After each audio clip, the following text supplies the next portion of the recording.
Hello student, आप कैसे हैं? हिंदी क्लासेस में आपका स्वागत है। आज काव्य खंड से कन्यादान नामक पाठ का पठित कार्य कराया जाएगा, जिसको हिंदी कवि ऋतुराज ने लिखा है। जीवन परिचय। हिंदी के समर्थ कवि ऋतुराज का जन्म 1940 ईस्वी में भरतपुर, राजस्थान में हुआ था। राजस्थान विश्वविद्यालय से वे अंग्रेजी में एमए किए। आजकल वे सेवानिवृत्त होकर जयपुर में रहते हैं। रचनाएं हैं। ऋतुराज के 8 काव्य संग्रह प्रकाशित हो चुके हैं। उनमें से प्रमुख है एक मरण धर्मा और अन्य, पुल पर पानी, सूरत निरत, लीला मुखारबिंद। पुरस्कार ऋतुराज को सोमदत्त परिमल सम्मान, मीरा पुरस्कार, पहल सम्मान तथा बिहारी पुरस्कार प्राप्त हो चुके हैं। काव्यगत विशेषता है। ऋतुराज वंचितों, उपेक्षितों और पीड़ितों के प्रति सहृदयता रखने वाले कवि हैं। उन्होंने उन असहाय लोगों पर अपनी लेखनी चलाई है जिन्हें समाज ने हाशिए पर खड़ा कर दिया है। वे कल्पना लोक के नहीं, यथार्थ जीवन के कवि हैं।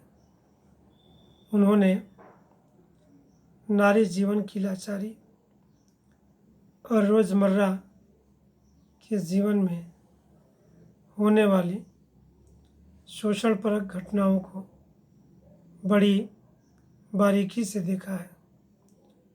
वे उन विडंबनाओं पर पैनी निगाह रखते हैं तथा शोषण के अस्त्रों से बचने के कारण कारगर सुझाव रखते हैं। कन्यादान में उन्होंने नवविवाहिता बेटी को नारी जीवन की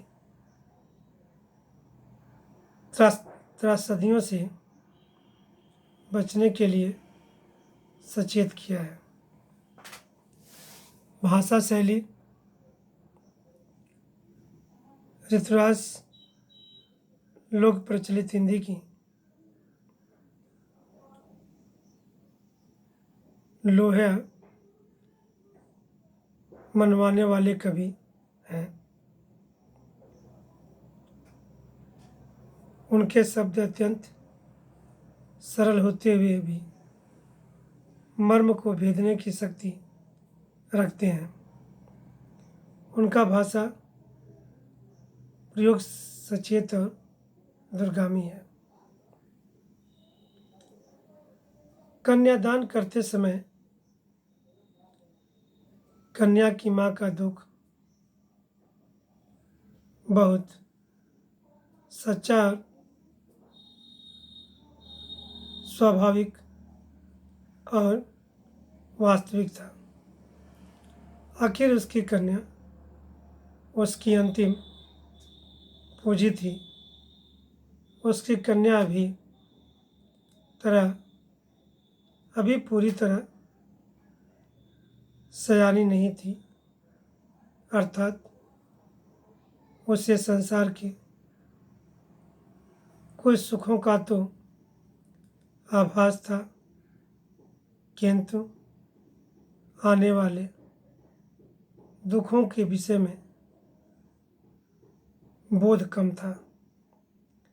वह जीवन की कुछ मधुर कल्पनाओं में जी रही थी।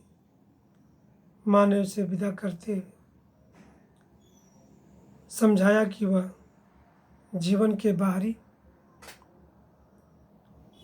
सौंदर्य और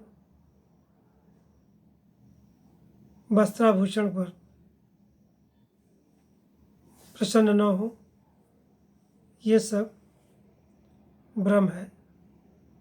वह जीवन की भयानक वास्तविकताओं को समझे, कष्टों को जाने और लड़की होकर भी लड़की की तरह भोली भाली सीधी सादी न बने, अपना शोषण न होने दे। पहला पद्यांश है, कितना प्रामाणिक था उसका दुख लड़की को दान में देते वक्त, जैसे वही उसकी अंतिम पूंजी हो। लड़की अभी सयानी नहीं थी, अभी इतनी भोली सरल थी कि उसे सुख का आभास तो होता था, लेकिन दुख बाँचना नहीं आता था। पाठिका थी वह धुंधले प्रकाश की, कुछ तुकों और कुछ लयबद्ध पंक्तियों की। प्रामाणिक का अर्थ होता है सच्चा वास्तविक, सयानी का अर्थ होता है समझदार, आभास का अर्थ होता है महसूस होना, वासना का अर्थ होता है पढ़ना, पाठिका का अर्थ होता है पढ़ने वाली, धुंधले अस्पष्ट ठीक से न दिखाई देने वाला, लयबद्ध लय में बधी।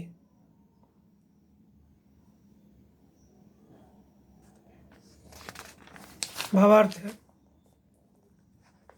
इसमें कवि कहता है कन्यादान करते समय लड़की की माँ का दुख बहुत ही वास्तविक था। वह सचमुच दुखी थी, क्योंकि उसकी कन्या ही उसकी एकमात्र पूंजी थी। उसी से वह सुख दुख बांटती थी।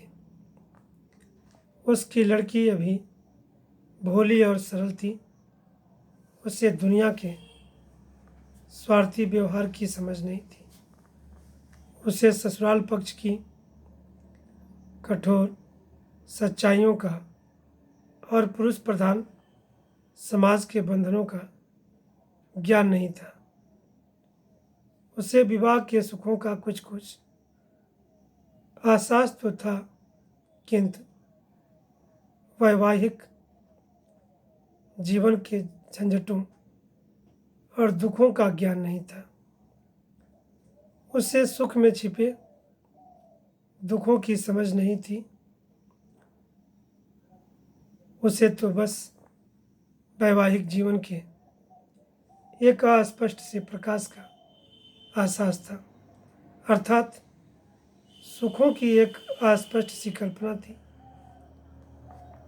वह तुकों और लय से बधी काव्य पंक्तियों को पढ़ना जानती थी, अर्थात कहने का आशय यह है कि उसे विवाह के केवल सुरीले और मनमोहक पक्ष का पता था।